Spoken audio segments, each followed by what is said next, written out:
and welcome back to your mum's favourite side of the internet, the Bizarre Fate channel. Today I want to talk about being a fan and how dangerous that can truly be.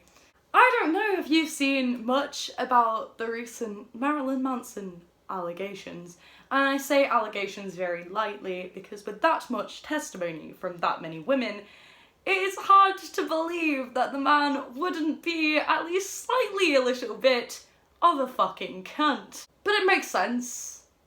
His whole image is being abusive. Maybe my problem, personally, is that I should stop being a fan of people that are openly abusive.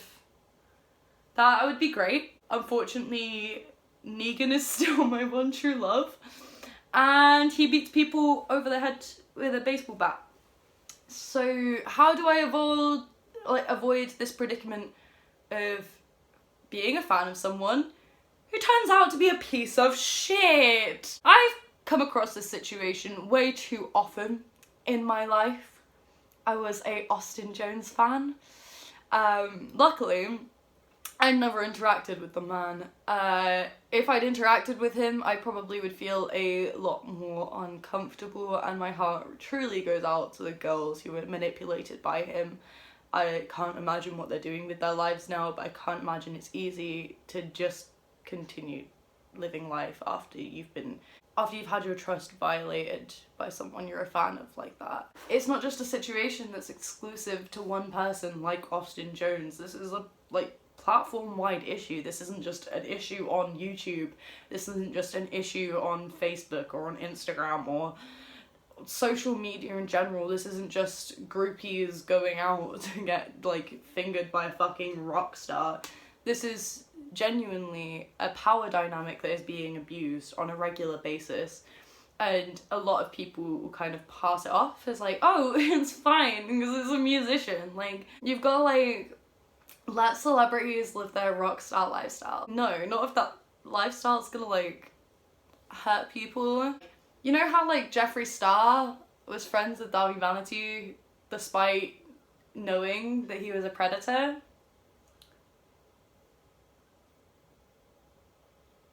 That's allowed. That's something that happens a lot within the music scene and even in the acting industry. Do we wonder why there's so many paedophilia cases in Hollywood? It's not inherently designed that arts have to be subjugated in with a subculture of being a fucking creepy fucking cunt. They aren't like this. You don't pick up the guitar one day and then suddenly go, oh, I'm gonna diddle kids. Everyone uses the scene as an excuse.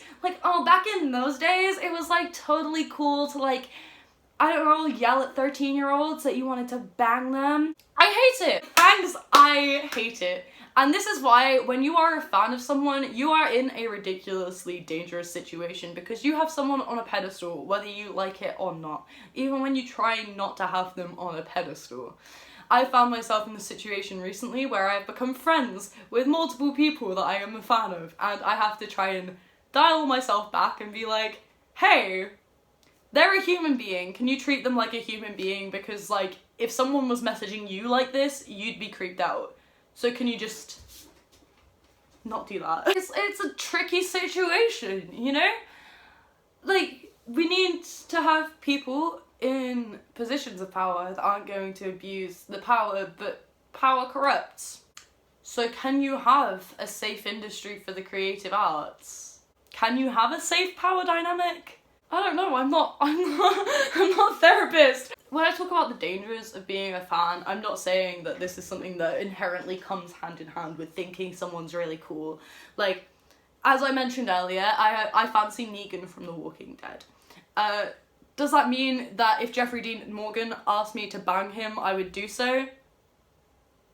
I was gonna say no, but then I thought about it. No, he's 50, that's gross, ew, no.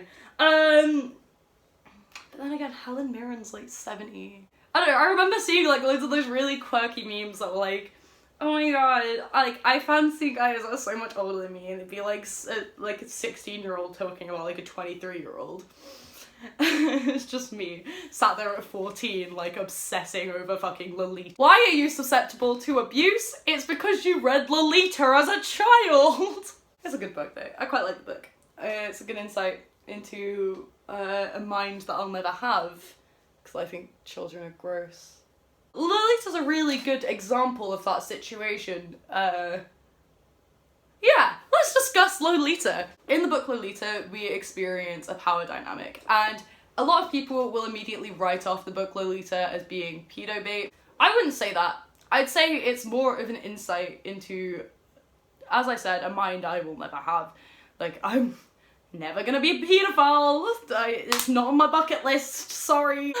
Oh, it's laughable, but it's really not that funny, is it? I'm talking about power dynamics, so I'm going to discuss this book. There is a young girl. Lolita is 12 in the book. I think she's 15 in the movie, which doesn't make it any better. In the movie, Humbert Humbert, who is a 35-year-old man, is played by Scar from The Lion King, so try erasing that from your memory next time you watch. Yeah, the power dynamic there is that he is her stepdad, but she is a very sexual child herself, which you can't blame a child for being sexual, especially when they are a hormonal teenager.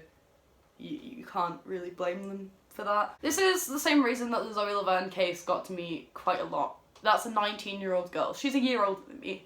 That's a 19-year-old girl kissing a 13-year-old boy. You can't blame a 13-year-old boy for having romantic feelings towards a 19-year-old girl. Like, when I was a 13-year-old, I fancied, like, you know, 50-year-olds. I've established this. The real issue there is that a 19-year-old saw a power dynamic and thought about how they could exploit it.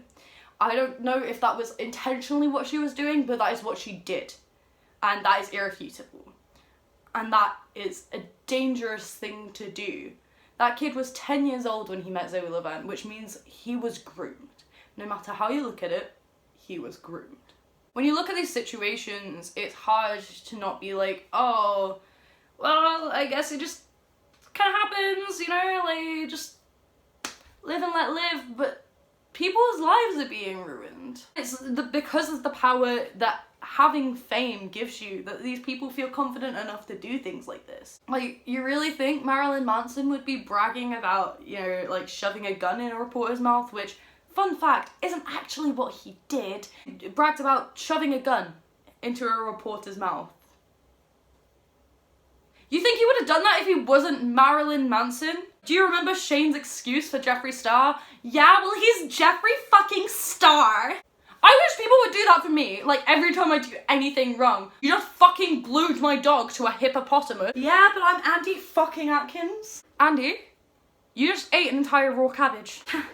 I'm Andy Atkins. Andy, no, you can't shag the panda teddy. Do what I want! You can't just use someone's name as an excuse for them to do something. That's not how language works. Hey, why did you shoot that guy? 'Cause I'm Andy! Oh, that's how you get arrested. I think as a society, we need to encourage conversations with young girls about power dynamics. Not just young girls. I don't know why I keep saying young girls like this is an exclusive thing.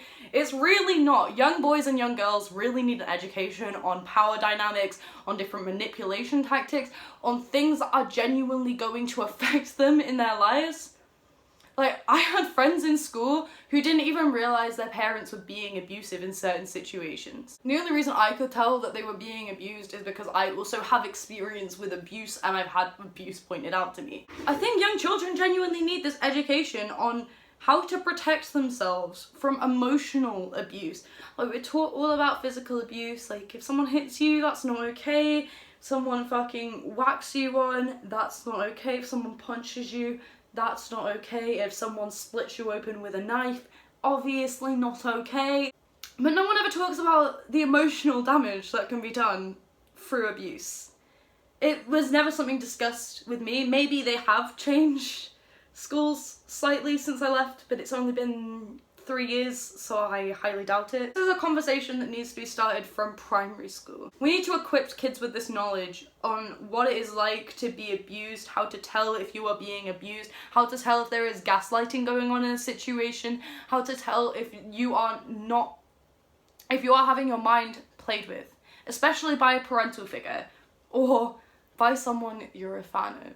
Even just a basic education on manipulation tactics and power dynamics could do a whole world of good to a whole load of people. But we never want to talk about changing the school systems, do we?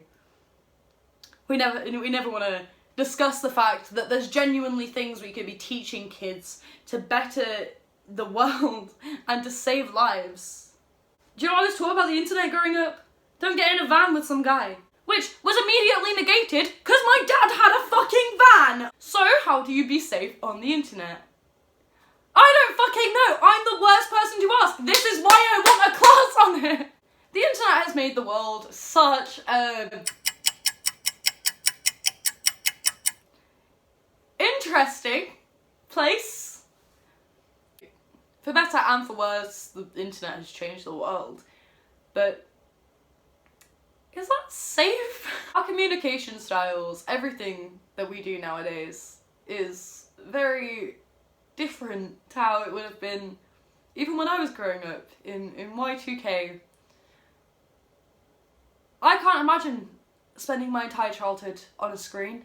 The closest thing I had to social media at a young age was I had a Facebook account when I was 8 for family and friends. I didn't even know how to use properly. Sorry about that, my phone didn't die on its own accord. I'm gonna try and wrap this up. We need to be teaching kids about power dynamics. We need to be teaching adults about power dynamics. We need to be teaching people about healthy relationships and how to have them. We need to be teaching people that celebrities aren't fucking non-human. We need to be teaching people that celebrities are just regular human beings. They aren't people to idolize.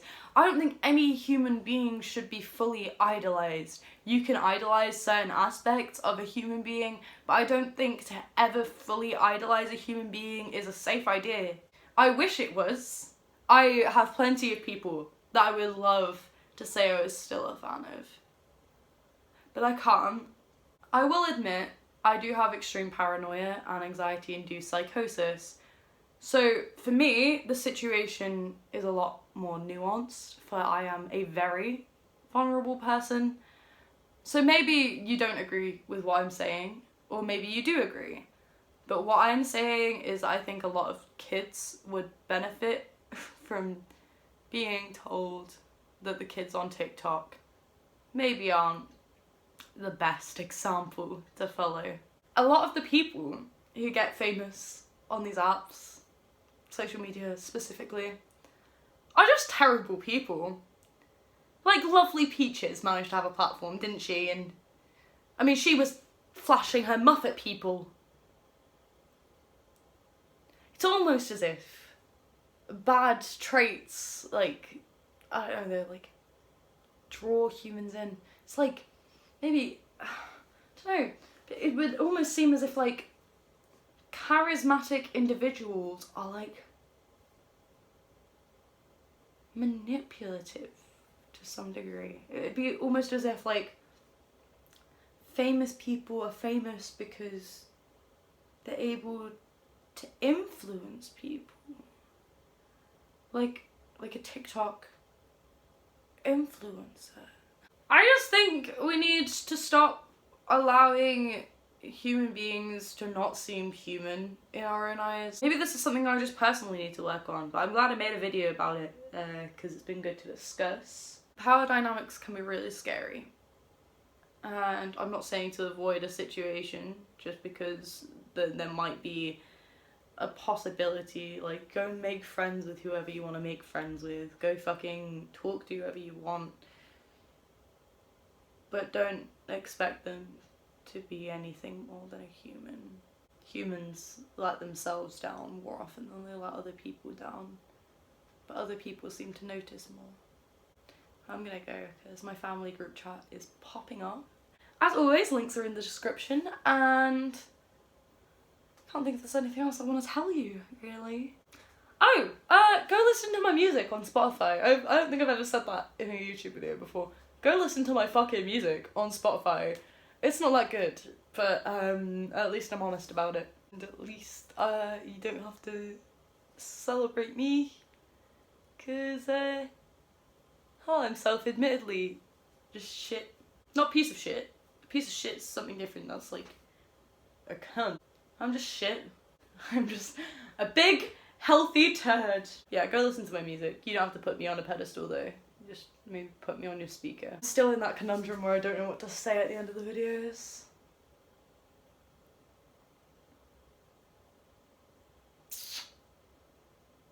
Later, dipshits!